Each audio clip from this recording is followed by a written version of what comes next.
दोस्तों, स्वागत है एक और बार आप सभी का फार्मा टॉक 360 में। तो हमने पिछले वीडियो में डिस्कशन किया था about introduction of pharmacology and the branches associated with pharmacology.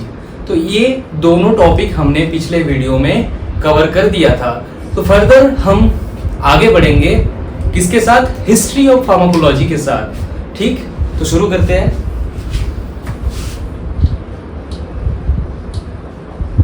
तो हिस्ट्री के बारे में सबसे पहले हम अगर बताएं तो सबसे पहला जो हम बोलते फादर ऑफ फार्माकोलॉजी किसको बोला जाता है? फादर ऑफ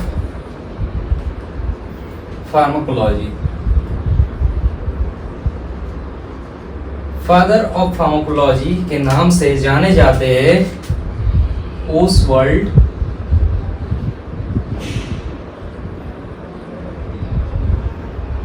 स्कीमेडबर्ग, है ना? तो ओसवाल्ड स्कीमेडबर्ग जाने जाते हैं फादर ऑफ फार्माकोलॉजी के नाम से। फिर हम बोलेंगे फादर ऑफ इंडियन फार्माकोलॉजी। तो इंडियन फार्माकोलॉजी के फादर, इसका तकमा किसको मिला है? इसका तकमा मिला है अपने रामनाथ चोपड़ा सर को। ठीक, तो हम फर्दर डिस्कस करेंगे। जो मेडिसिन की हम बात कर रहे हैं, तो फादर ऑफ मेडिसिन किनको बोलेंगे हम? फादर ऑफ मेडिसिन कौन है? फादर ऑफ मेडिसिन हिप्पोक्रेट्स का आपने नाम सुना होगा। हिप्पोक्रेट्स, तो हिप्पोक्रेट्स को हम बोलते हैं father of medicine. So father of pharmacy education of India, इस नाम से कौन जाने जाते हैं? हमारे डॉक्टर महादेव लाल श्रॉफ साहब, है ना? तो इन्होंने क्या किया था? सबसे पहले आईआईटी बीएचयू में डिप्लोमा इन फार्मेसी कोर्स का इंट्रोड्यूस किया था। ठीक, तो महादेव लाल श्रॉफ। ठीक, हम बात कर रहे हैं further father of pharmacy, father of pharmacy की बात कर रहे हैं हम वर्ल्ड वाइड। जो कि फर्स्ट फार्मासिस्ट थे, हम उनकी बात कर रहे हैं अभी। गैलन साहब की याद आ रहा होगा आप लोगों को। तो गैलन साहब, क्या है नाम? गैलिन। ठीक, इनको हम फर्स्ट फार्मासिस्ट भी बोलते हैं। ठीक ना, फर्स्ट फार्मासिस्ट। फिर हम बोलेंगे ग्लोबली, ठीक है, फर्स्ट फार्माकोलॉजी इंस्टीट्यूट किसने डेवलप किया था? इंस्टीट्यूट,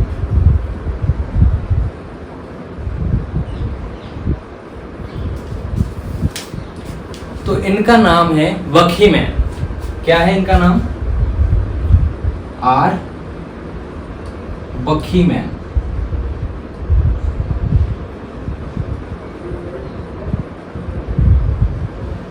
ओके, फिर हम बात करेंगे कि इन्होंने सबसे पहले ब्लड टाइप्स का जो डिफरेंशिएशन किया था, उनका नाम क्या था?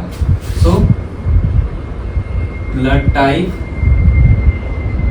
के बारे में सबसे पहले किसने बताया था? ब्लड टाइप के बारे में सबसे पहले बताया था कार्ल लैंडस्टेन ने, लैंडस्टेनर। ठीक, सो सबसे पहले पेनिसिलिन, पेनिसिलिन का जो एंटीबायोटिक है उसका डिस्कवर किसने किया था? Alexander Fleming. किसने किया था? मैं जस्ट लिख दे रहा हूं पेनिसिलिन।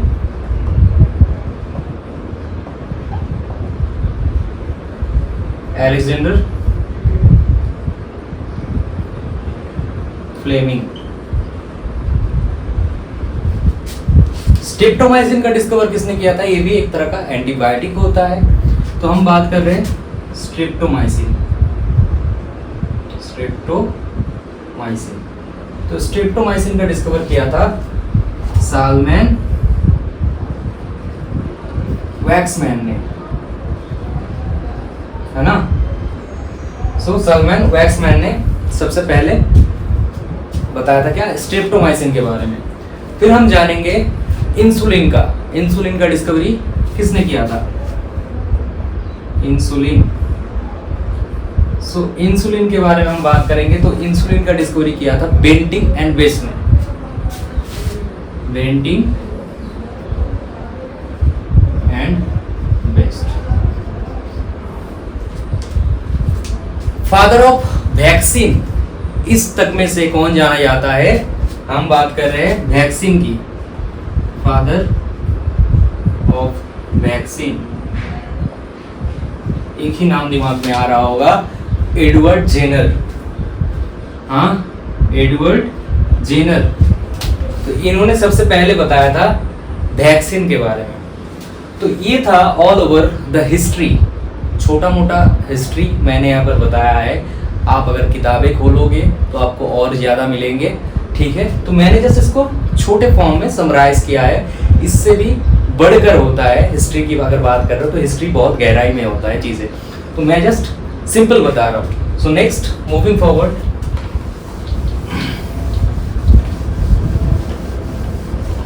हम अभी बात करने वाले हैं ड्रग के बारे में, क्योंकि हमारा जो टॉपिक है फार्माकोलॉजी है। तो फार्माकोलॉजी हम किसका स्टडी करते हैं? ड्रग का स्टडी करते हैं। तो हमको पता होना चाहिए ड्रग क्या होता है। तो ड्रग क्या होता है? हम बात कर रहे हैं किसके बारे में? ड्रग के बारे में। So what is drug? Drug क्या है? ड्रग की हम बात करेंगे। So drug is a chemical entity और substance that is intended or used as a purpose for medication, diagnosis, treatment of particular disorder। ठीक है, तो याद रहेगा ये छोटा सा डेफिनेशन जो कि जनरल सा डेफिनेशन है, कहीं भी पूछ ले आप बता सकते हो, इजीली बता सकते हो। तो मैं बता रहा हूं, it's a chemical entity or substance which are used or intended for diagnose,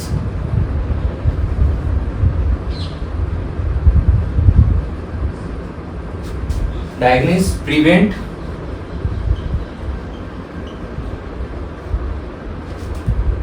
alter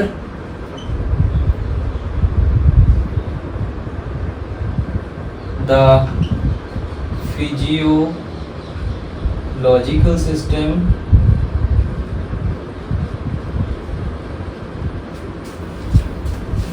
give two types of effect।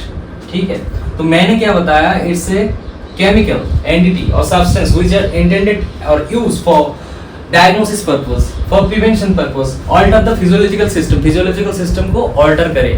ठीक है, मीन्स आप बीमार हो, आपको हील करते। अब हम ये बात करेंगे कि ड्रग्स के दो तरह के कॉमन प्रॉपर्टी के बारे में, ठीक ना। तो ड्रग्स, हम बात करें ड्रग, तो ड्रग है, तो ड्रग से क्या मिल सकता है? थेरेपी मिल सकता है ना। तो जो मैं एक्सटेंड करने वाला था वही ये है कि ड्रग से क्या मिलता है? थेरेपी मिल सकता है। It's mean it is beneficial for you. ठीक, जब आप ले रहे हो ड्रग तो ये आपके लिए फायदेमंद हो रहा है। लेकिन हम ड्रग की एक और साइड की बात करें, सिक्के का वही दो पहलू, ठीक। तो थेरेपी जब दे रहा है ये साथ साथ एडीआर भी ला रहा है, एडीआर भी ला रहा है, एडवर्स ड्रग रिएक्शन, ठीक है। और ये ड्रग ओरिएंटेड कॉमन चीज है कि किसी भी चीज का मेरिट भी होता है, डिमेरिट्स भी होता है। तो that all about the drug, the basic definition of drug. तो दोस्तों अब हम बात करने वाले हैं टाइप्स ऑफ ड्रग्स के बारे में। तो हम देखेंगे किस किस प्रकार के हमारे ड्रग्स होते हैं। तो सबसे पहला हम बात कर रहे हैं ऑर्फन ड्रग्स के बारे में। तो क्या होता है ऑर्फन? ऑर्फन जो टर्म होता है, इस टर्म का मीनिंग ये होता है कि रेयर, ठीक। तो हम बात कर रहे हैं जो ड्रग रेयर केस में यूज होता है, in the sense rare disease में यूज होता है। सो द केमिकल एंटिटी और substance those are use for diagnosis, prevention and treatment of particular rare disease, ठीक। तो इसको हम बोलते हैं ऑर्फन ड्रग, ठीक।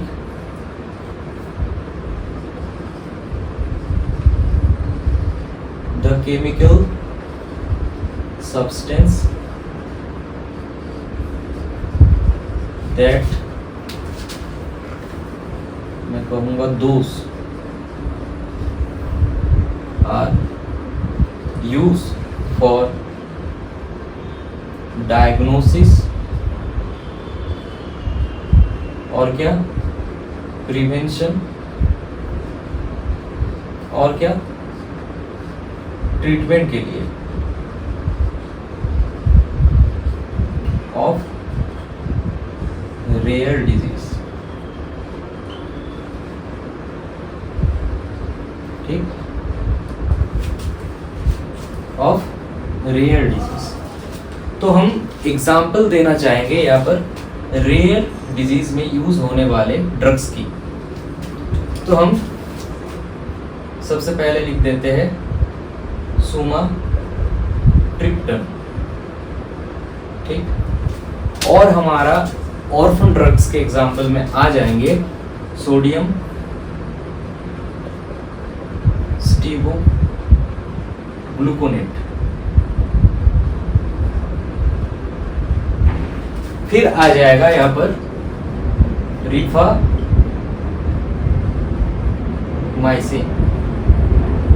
रिफाब्यूटिन,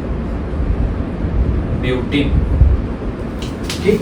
और क्या आ जाएगा? और आ जाएगा यहाँ पर डिगॉक्सिन एंटीबॉडी, ठीक, डिगॉक्सिन एंटीबॉडी। और आ जाएगा लियोथायरोनिन जो कि कहलाता है T3। तो ये सारे रेयर केसेस आ जाते हैं और रेयर डिजीज में ये यूज होते हैं। और मैं बताना चाहूँ आ जाएगा फोमिपिजोल,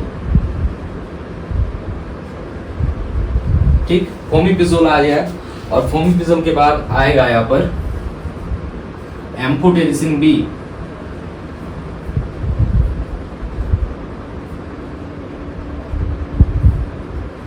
एम्फोटेरिसिन बी। और आखिर में एक और एग्जाम्पल नाइट्रेट्स, ठीक। तो ये सारे जो ड्रग्स है किन केसों में यूज किया जाता है, किस केसों में यूज किया जाता है, वो होता है रेयर डिजीज। तो ये सारे कैटेगराइज किया गया ऑर्फन ड्रग के क्लासिफिकेशन में और कैटेगरी में। तो हम नेक्स्ट बात करेंगे, तो फर्दर मूव करते हैं एंड बात करते हैं एसेंशियल ड्रग के बारे में।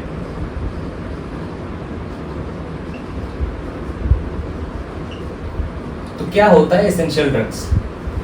Essential drugs are type of drug, those are mainly use or satisfy the need of all over population, ठीक है। तो मेजॉरिटी ऑफ पॉपुलेशन को जो ड्रग सेटिस्फाई कर सके, ठीक, in the concern of health. Health के बारे में अगर हम बात करें तो ड्रग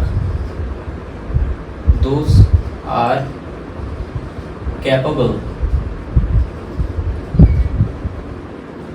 और satisfying the needs of majority of the population. So यही जो ड्रग होते हैं इनको ही हम बोलते हैं एसेंशियल ड्रग, ठीक है, जो कि मोस्ट कॉमन ड्रग होता है, जो कि मोस्ट कॉमन ड्रग होता है। क्या होता है? कॉमन। सो इनके कुछ कैरेक्टरिस्टिक्स हम यहाँ पर लिखना चाहेंगे, जो कि है कॉस्ट इनका बहुत लो होता है, ठीक। एफिकेसी जो कि एकदम झक्कास सही होता है, ठीक ना, अच्छा होता है, तो एफिकेशियस होता है। फिर हम बात करें जो कि मेनली मैक्सिमम होते हैं क्या? Single drug formulation. क्या होता है? सिंगल ड्रग फॉर्मुलेशन, ठीक है ना। तो ये एसेंशियल ड्रग होते हैं और जो ऑल टाइम अवेलेबल हो।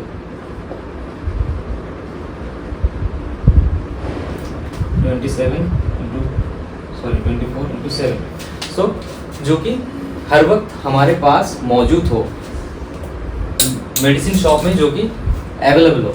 तो उसके बारे में बात करेंगे। सिंगल ड्रग फॉर्मुलेशन के बारे में बात करेंगे। एफिकेसी जिसका बढ़िया हो लेकिन कॉस्ट कम हो, ठीक है, जो कि मेजॉरिटी ऑफ पॉपुलेशन का नीड है, ठीक है। मोस्ट कॉमन डिजीज में ये यूज किया जाता है, जैसे कि हम मान लीजिए डायबिटीज में यूज किए जाने वाले ड्रग्स जो होते हैं, ठीक है। हम बात करें हाइपरटेंशन की,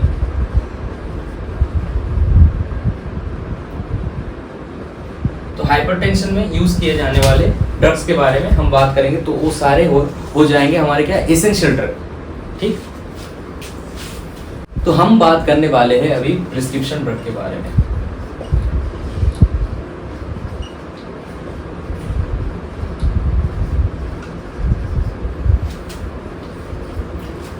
तो प्रिस्क्रिप्शन ड्रग ऐसे ड्रग होते हैं जो ड्रग विदाउट प्रिस्क्रिप्शन कोई भी फार्मासिस्ट नहीं डिस्पेंस करता, ठीक ना। ऐसे ड्रग को शेड्यूल एच में भी रखा जाता है, ठीक है। तो इसको हम बोलते हैं प्रिस्क्रिप्शन ड्रग। क्यों? विदाउट प्रिस्क्रिप्शन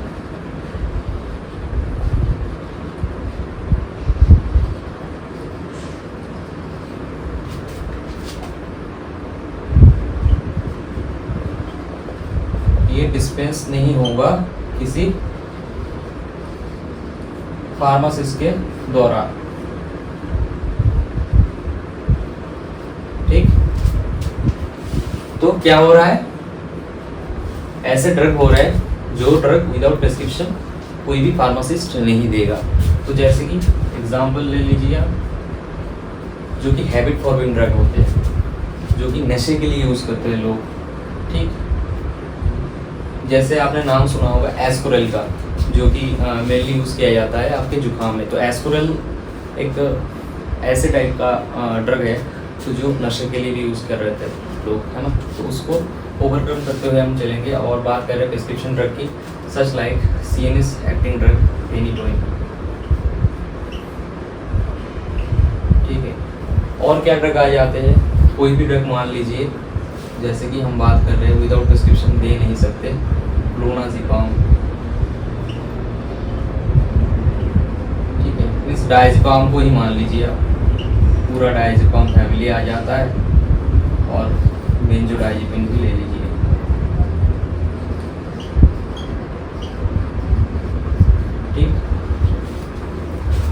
ठीक है। तो ये कहलाते हैं प्रिस्क्रिप्शन ड्रग। हम बात कर रहे हैं अभी किसके बारे में? Non prescription drug. None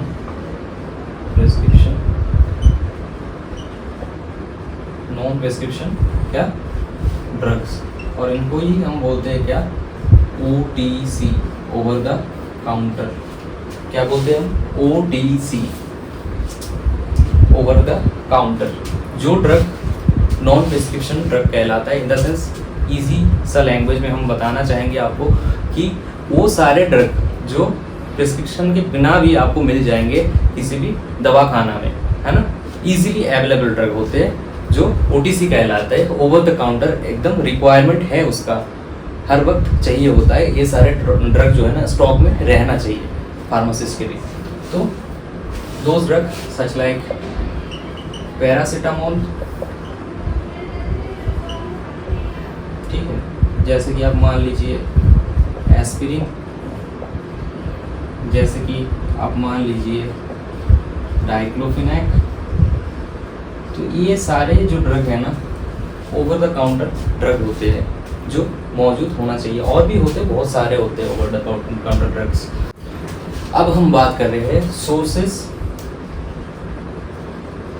of drug information.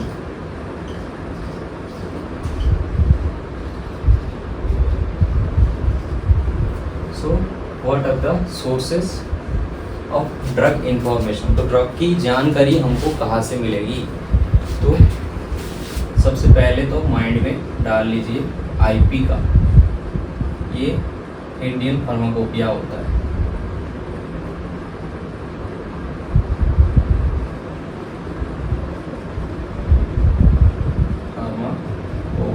Pharmacopoeia, ठीक। तो इंडियन फार्माकोपिया होता है। हम बात करते हैं BP की, हम बात करते हैं USP की। तो BP होता है ब्रिटिश फार्माकोपिया।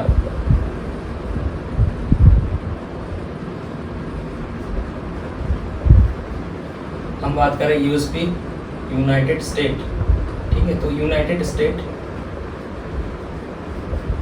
फार्माकोपिया। तो ये सारे क्या है? फार्माकोपिया है। क्या है? एग्जाम्पल ऑफ फार्माकोपिया है, ठीक। तो फार्माकोपिया होता क्या है? हम बात कर रहे हैं फार्माकोपिया। तो फार्माकोपिया क्या होता है?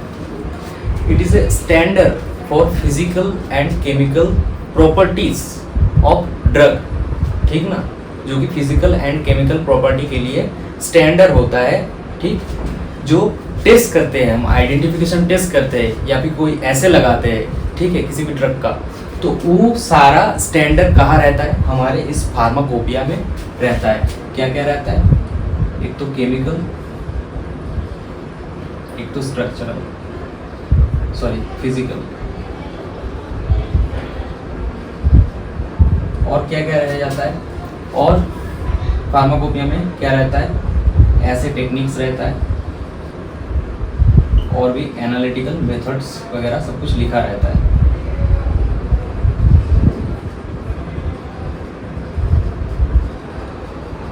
तो that's all about the term pharmacopoeia with the example, ठीक ना। तो ये प्राइमरी सोर्स हो गया और ये है ऑफिशियल सोर्स, ऑफिशियल, ठीक। हम बात कर रहे हैं दूसरे के बारे में। दूसरा जो है ये होता है national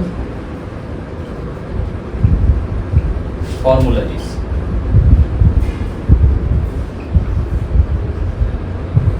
so national formularies is a type of drug source or information. तो हम इसके बारे में बात करें तो आ जाता है नेशनल फॉर्मूलरीज जो रहते हैं अस्पताल में, ठीक है, जो कि फिजिशियन द्वारा बनाया हुआ होता है या फिर फार्मासिस्ट द्वारा या फिर किसी और फिजिशियन के टाइप की बात करें नर्सेस के द्वारा, ठीक है, डॉक्टर भी बना सकते हैं। फिजिशियन आ गया टर्म, तो इसका मतलब कोई भी फिजिशियन बना सकता है। तो तीन को हम प्रायोरिटी देंगे, फार्मासिस्ट, डॉक्टर, नर्स। तो हम नेशनल फॉर्मूलेज की बात कर रहे हैं। It's all information about APIs, ठीक। इसके बारे में हम बात कर रहे हैं। स्टैंडर्ड होता है active pharmaceutical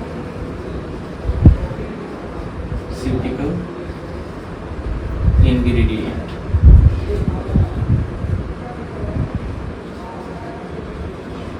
so that's it.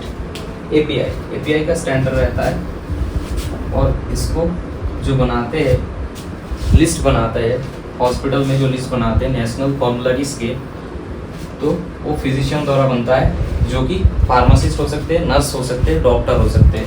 So that's all about the sources, that is official sources. इसके अलावा अनऑफिशियली और भी सोर्सेस रहते हैं जिसके बारे में हम डिस्कस करने वाले हैं, जो कि अनऑफिशियल होंगे।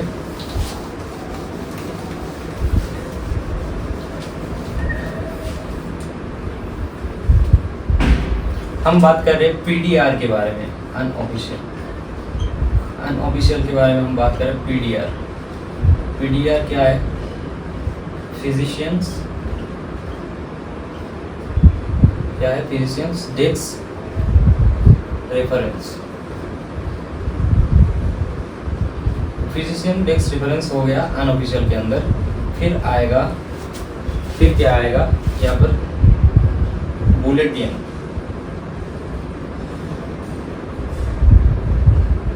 ठीक, तो बुलेटिन आ जाएंगे। और क्या क्या आ जाएंगे यहाँ पर? हम बात करेंगे इसके बारे में, जो डेटाबेसेस होते हैं। डेटाबेसेस की बात करें तो जैसे कि पबमेड का नाम आपने सुना होगा, आपने कोक्रेन के बारे में सुना होगा, आपने गूगल स्कॉलर के बारे में आपने सुना होगा। तो ये जो सारे, जैसे कि मेडलाइन डेटाबेस, तो ये जो सारे डेटाबेस होते हैं, ये हमको इंफॉर्मेशन देता है किसके बारे में? ड्रग के बारे में। और source is we can say that is the source of drug information also. ठीक, तो ये है उत्स। ठीक, टाइप्स ऑफ नेम इसका ड्रग का। तो ड्रग का सबसे पहला केमिकल नेम आ जाता है। फिर हम बात करने वाले हैं किसके बारे में? हम फिर बात करेंगे ब्रांड नेम के बारे में।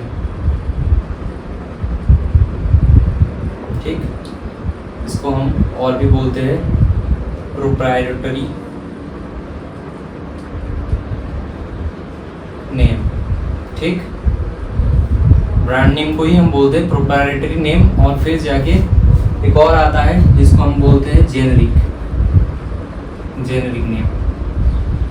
तो इसको ऑफिशियल नेम भी हम बोलते हैं, ऑफिशियल नेम भी बोलते हैं। और आप चाहो तो नॉन प्रोप्राइटरी नेम भी आप इसको बोल सकते हो। तो हम बात कर रहे हैं केमिकल नेम के बारे में। तो केमिकल नेम में क्या होता है? मान लीजिए एक ड्रग, एक ही ड्रग का एग्जाम्पल काफी होता है इसको समझने के लिए। इजी चीज है, कुछ है नहीं इसमें। तो हम बात करें केमिकल की बात करें, इन एसिटाइल पैरा एमिनो फिनॉल। तो ये किसका नाम लिख दिया मैंने? ये लिख दिया केमिकल नेम ऑफ पैरासिटामोल। ठीक, क्या हुआ? इन acetyl para amino phenol.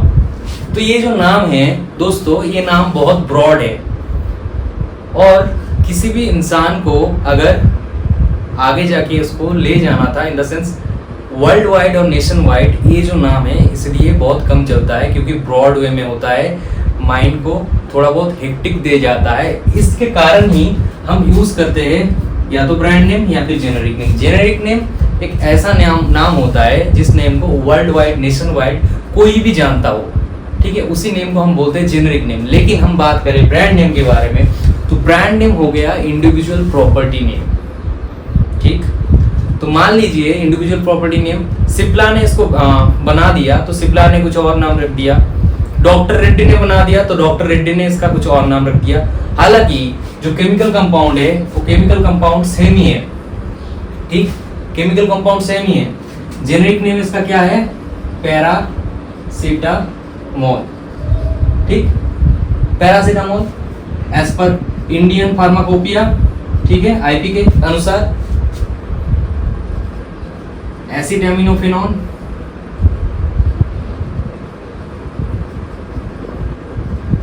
As per USP means United State Pharmacopoeia के अनुसार एसिटामिनोफेनॉल।